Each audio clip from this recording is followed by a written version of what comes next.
În numele Tatălui și al Fiului și al Sfântului Duh.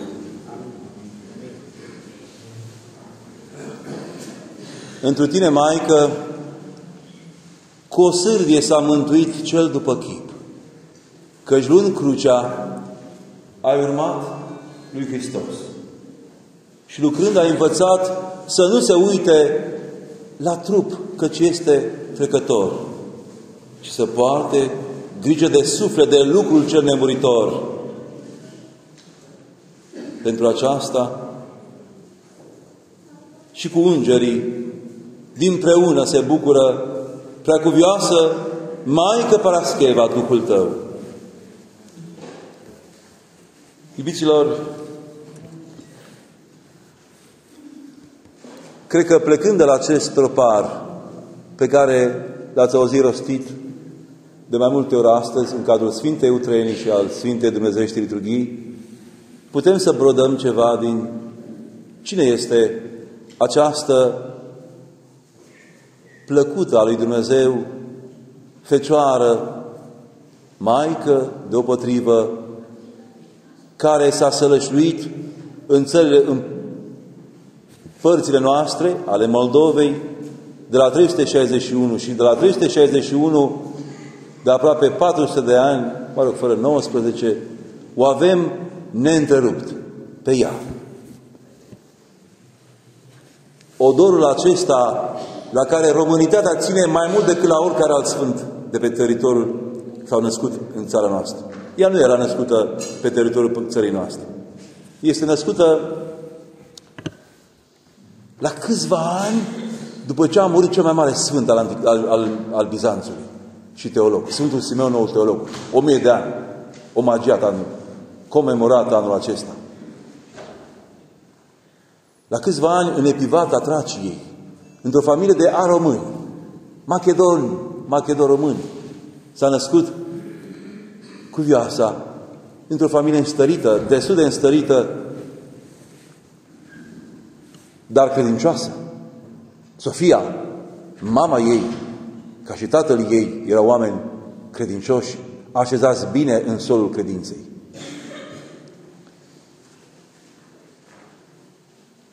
Întru tine, Maică, cu o sârdie s-a mântuit cel după chip. Cu o sârdie s-a mântuit. Primul cuvânt care ne poate atrage atenția este o sârdie. Cuvânt pe care îl auzim din gura Sfântului Apostol Pavel, care zice, Domnului Hristos, care zice, luați seama, trupul este neputincios, sufletul este osârduitor, lucrător puternic. El poate, în primul rând. Nu-i dați robului care este trupul sarcini prea mari, că dacă îl băgați în seamă, dacă îl puneți în fruntea carului să conducă carul vieții voastre, atunci sunteți și rămâneți ai pământului. Din pământ ești și în pământ te vei întoarce, omule, zicem noi la Sfânta Slujbă a Pogribaniei, a mormântării. Dar noi suntem doar pământ. Nu, iată Sfânta. 10 ani, atât avea. Ai zice, atât de devreme a înțeles. La 10 ani, intrând în biserică la o Sfântă Liturghie, în acea duminică se citea Evanghelia după Matei: oricine voiește să vină după mine, să se lepede de sine, să-și ia crucea și să-mi urmeze mine. A scurt-circuitat pe dulcea căprioară, am zice într-un duh, Parascheva. Numele acesta plin de reverberație și de adâncă semnificație, căci în greacă Paraschevi înseamnă vineri. De aceea basmele noastre sunt pline, unele, de prezența Sfintei Vineri în ele. Sfânta Vineri, de fapt, este o trimitere la cea mai populară, sfântă și sfânt pe care le avem în țara noastră. Repet, cuvioasa Sfânta Vineri, Parascheva. A scurt-circuitat-o din cap până în picioare când a auzit ea, care venea de când era mică, Pentru că nu se putea așa dintr-o dată să audă cuvântul preotului Evangheliei, oricine voiește să vină, să se lepede de sine, să-și ia crucea și să-mi urmeze mie. Nu putea, n-avea cum să fie așa o fulguranță de geniu, să zicem, de geniu duhovnicesc. Nu, ea a fost luată și adusă din fragedă copilărie de părinți. Ceea ce trebuie să facem și noi, fraților și surorilor mele. Nu mai lăsați copiii sau nepoții acasă, zicând, lasă că dorm, lasă că se odihnesc, aduceți-i la Sfânta și Dumnezească liturghie. Șansa noastră, câtă mai este, să nu iau un tragic, dar câtă mai este, nu poate fi decât în Hristos. Dacă vrem cu tot, din toți rărunchii sufletului nostru și ai trupului, să nu pierim, să ne agățăm de poala Domnului. Și acolo și de acolo nimeni nu poate să ne mai facă rău, chiar dacă atacurile se vor înteți, chiar dacă mojicii vor ataca, chiar dacă trimișii celui rău nu vor adormi, nu vor slăbi într-o lovire a ceea ce are mai bun în fibra neamului românesc, creștin ortodox de 2000 de ani. Aduceți-i la biserică. Așa venind la biserică, micuța Parascheva, sigur, vas ales încă la acea vreme, se hotărăște să plece. Se hotărăște să urmeze, nu să plece la 10 ani. Nu putea să plece la 10 ani. Se hotărăște să meargă cu adevărat pe urmele Domnului. Și lepădarea de sine a înțeles prunca Parascheva, probabil vorbind, tăinuind cu duhovnicul ei, a însemnat lepădarea de tot luxul lumesc, de toată frumusețea lumească, de la îmbrăcăminte, școală, mâncăruri bune alese, și s-a hotărât să se dăruiască lui Hristos, să devină, cum spunem noi despre monahii, mireasa lui Hristos. Știți că după căderea îngerilor celor răi, noi știm, Biserica învață, că locul întregii legiuni numeroase de îngeri care au căzut sub conducerea lui Lucifer este luată de cine? De călugări și călugărițe, cu viață îmbunătățită, să înțelegem. Ei sunt chemați să suplinească, să înlocuiască numărul îngerilor care au căzut. De aceea, indiferent ce auziți despre o mănăstire, un călugăr sau altul care căderi, Dumnezeu știe. Știți cum se duce vorba. Se amplifică de cel puțin 3-5 ori când e vorba despre cineva important. Și chiar dacă este ceva, să ne rugăm pentru acel cineva care a căzut, nu să ducem vorba mai departe, pentru că prin rugăciunile lor și ale Sfinților mai ales și prin neprihănirea copiilor mai rămânem și noi încă în lumea aceasta și mai rămâne încă lumea nepârjolită de urgia lui Dumnezeu. Să nu uităm lucrul acesta. Să ne bucurăm că avem atâtea mănăstiri și atâția călugări care încă, din dragoste și vocație pentru îngerescul chip pe care îl poartă, se roagă nu atât pentru ei și pentru ei, cât pentru întreg neamul omenesc. Dacă ați ști, prin hrubele pământului, ce rugăciuni cu lacrimi în fiecare seară, fiecare dimineață, fiecare prânz. Poate ați cunoscut vreodată, poate ați văzut vreodată în carne și oase un asemenea sfânt. Și vor fi întotdeauna. Neamul românesc a odrăslit și va odrăsli. Sfințenie. Să nu ne gândim că nu mai e posibil de atins idealul suprem al condiției umane care este sfințenia. Coprița Parascheva se hotărăște, după trecerea încă câțiva ani, să-i urmeze lui Hristos și pleacă. Și ea peregrinează prin mai multe locuri. Întâi, o vreme la Constantinopol, cu siguranță se va fi dus pe lângă o mănăstire. Erau atât de multe mănăstiri. Nu doar celebrul Studion, unde va fi fost Sfântul Simeon Evlaviosul și Sfântul Simeon, noul teolog, de care voi vorbi la Trinitas vinerea viitoare, ci peste 300 de mănăstiri și schituri erau în Constantinopol și împrejurimi, la 1026. Sigur, 1206 plus 18 ani cât a avut Sfânta, prima jumătate a secolului XI. Exact în preajma ruperii dureroase a unității bisericii. Schisma cea mare între apus și răsărit, care are loc în 1054. Mai mult sau mai puțin mulțumită aici de nivelul duhovnicesc pe care îl găsește, nu era chiar la înălțimea dorinței sale. Și atunci pleacă. Pleacă în Heracleia, de aici în altă parte, pe unde va mai fi zăbovit, timp în care cine știe nevoințele Sfintei, care, zice troparul, și lucrând a învățat sau a învățat să nu te uiți, să nu se uite la trup, căci este trecător. Pentru că trebuie să porți grijă de ceea ce este nemuritor, iubitule, de suflet, pe care de atâtea ori îl neglijezi, de atâtea ori îl lași neprimenit. Cât de urât o fi mirosând sufletul nostru dacă gura noastră miroase atât de urât după ce fermentează bacteriile peste noapte.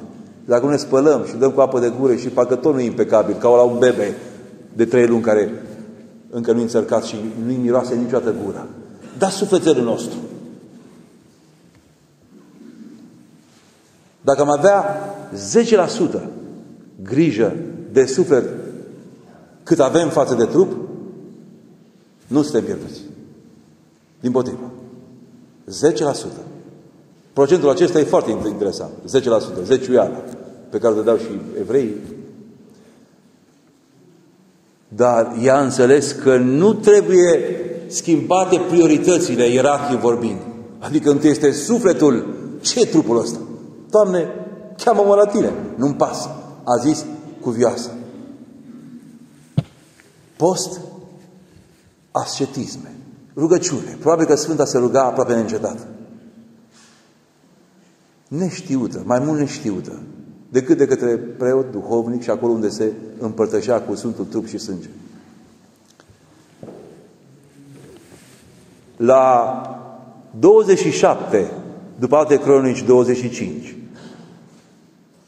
de ani, ea primește înștiințare de la Dumnezeu prin îngeri să se întoarcă în Epivata natală. Să se întoarcă, căci acolo va trebui să-și dea sufletul. La o vârstă atât de fragedă, 27 de ani. Era atât de schimbată, atât de transformată, slăbită, încât, așezându-se la marginea Epivatei, părinții nemai trăind, n-a mai cunoscut-o nimeni. Și aici, în singurătate și în anonimitate totală, probabil totală, a părăsit viața aceasta, dându-și sufletul în mâinile Domnului. Și având grijă să se îngroape pe malul acelui râușor, între 2 pietre mari. Sigur, va fi fost un om al lui Dumnezeu care i-a îngropat trupul. Și așa s-a săvârșit, atenție, într-o discreție totală. Luceafărul sfințeniei românești și pan-ortodoxe, pentru că nu numai noi o sărbăm, o sărbează ruși, o sărbează greci, o sărbează bulgari, o sărbează sârbi, toți o sărbează pe atât cuvioasa Parascheva, cât și pe Paraschevii din 27 iulie, cea nouă, cea care are reprezentată cu ochii pe tipsie scoși.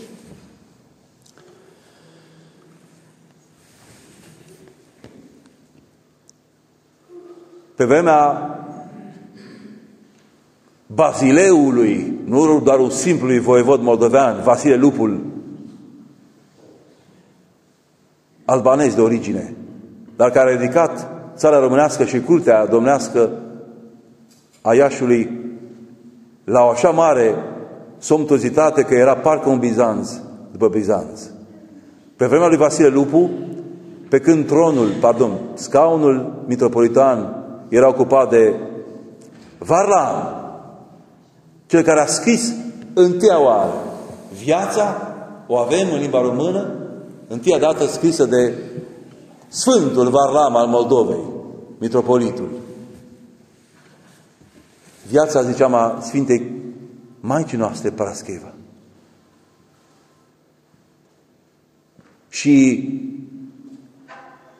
a făcut tot posibilul ca să plătească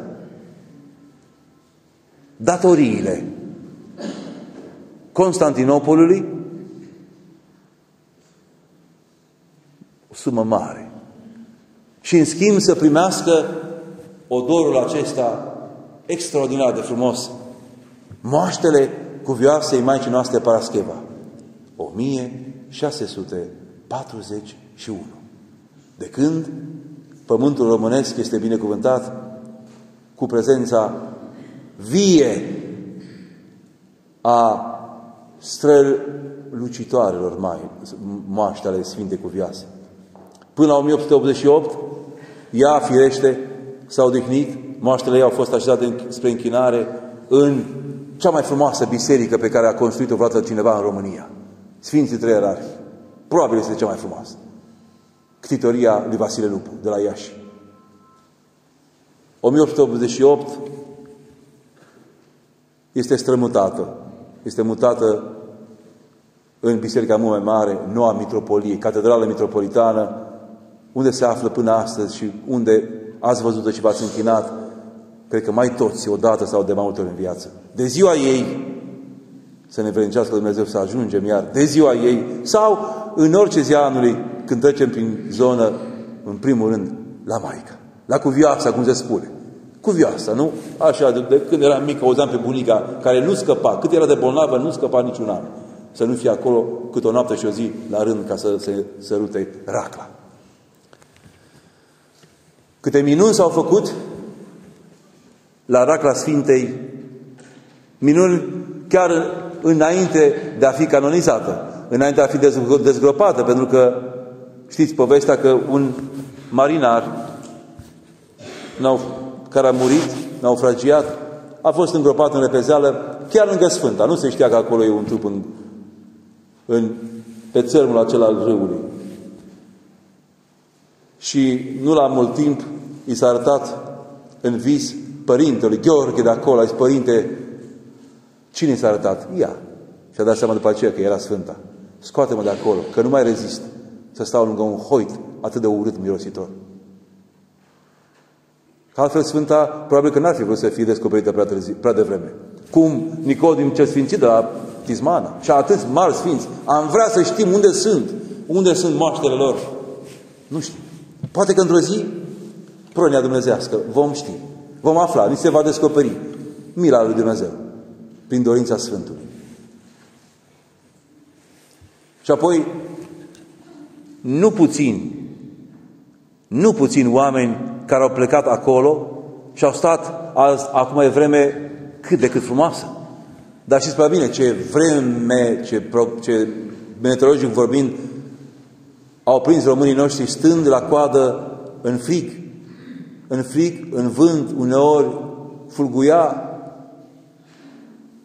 Și nimănui, după ce a trecut și a sărutat moaștele, nu i s-a mai întâmplat nimic, nu i s-a mai părut că este calvar, dimpotrivă, a fost o ușurare, o bucurie extraordinară, pentru că nu ne lasă Sfânta nici acolo să stăm noi os pe os.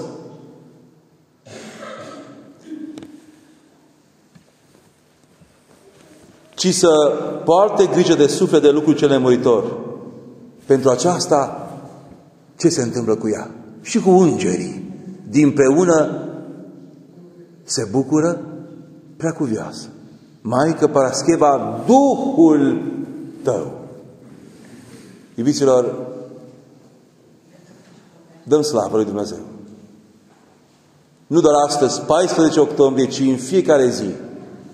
atunci când vedem, pentru că mai toți avem în casă măcar o icoană. Mai toți avem în casă măcar o icoană cu măicuța, cu vioasă, cu mireasa lui Hristos, Parascheva. Slavă pentru că Dumnezeu nu ne lasă, că Dumnezeu ne ocrotește, ne așează sub aripa sa proteguitoare prin Sfinții Săi. Căci minunat este Dumnezeu întru Sfinții Săi, Dumnezeul Părinților noștri, spunem noi într-o cântare pe care o repetăm inclusiv și la mormântare și nu numai. Dar să reținem căci cu o sârdie multă s-a mântuit cel după chip. Cel după chipul Dumnezeu, fiecare purtăm chipul Dumnezeu prin Sfântul nostru, trebuie să trudim foarte mult. Cu multă o sârdie poate ajunge omul la credință. La credința mântuitoare și apoi urmând lui Hristos, luându-și crucea. Nu ne cere Dumnezeu, a zice eu din fericire, să fim atât de radicali, austeri ca Sfânta Cuvioasă. Dar în Duh trebuie să avem aceeași fermitate. Să nu mai șovăim. Să nu mai șovăim niciun moment, căci ea a plecat la 27, cea mai fericită ființă de pe fața pământului, când într-o lumină mare a venit Hristos înconjurat de îngeri și a luat-o pe mielușeaua. Ca o alter Maria. Sigur, Fecioara Maria mai sfânt decât toți sfinții, ca luna între stele. Nu comparăm. Dar o femeie odrăslită, sădită în pământul românesc, de acolo, din străinătate, adevărat, din Tracia, și care firește s-a întors cumva acasă, este aceea pe care zecile de mii de oameni, în frunte cu mitropoliți din Grecia, din România, arhierei, mergem acasă și mai vedem acum la televizor sfârșitul, poate, și apoi putem pune pe o sursă sau alta mediatică, YouTube, etc., și vedem toată slujba dacă vrem. Să nu ne pare rău că n-am putut să stăm la televizor, să ne pare rău că n-am putut să ajungem acolo. Bucură-te, preacuvioasă Parascheva, mult folositoare. Este stihul repetitiv de la sfârșitul fiecărui cos din acatistul ei, pe care vă îndemn, când mergeți acasă, înainte sau după ce mâncați, sau atunci când vă eliberați, dacă n-ați făcut-o aseară sau astăzi noapte, luați acatistul Sfintei Maicii noastre Cuvioasă Parascheva și citiți-l, dar citiți-l ca să treacă prin carnea Sfântului dumneavoastră toate cuvintele acelea rostite de imnograf și puse pentru noi și pentru bucuria noastră în vecii vecilor. Amin.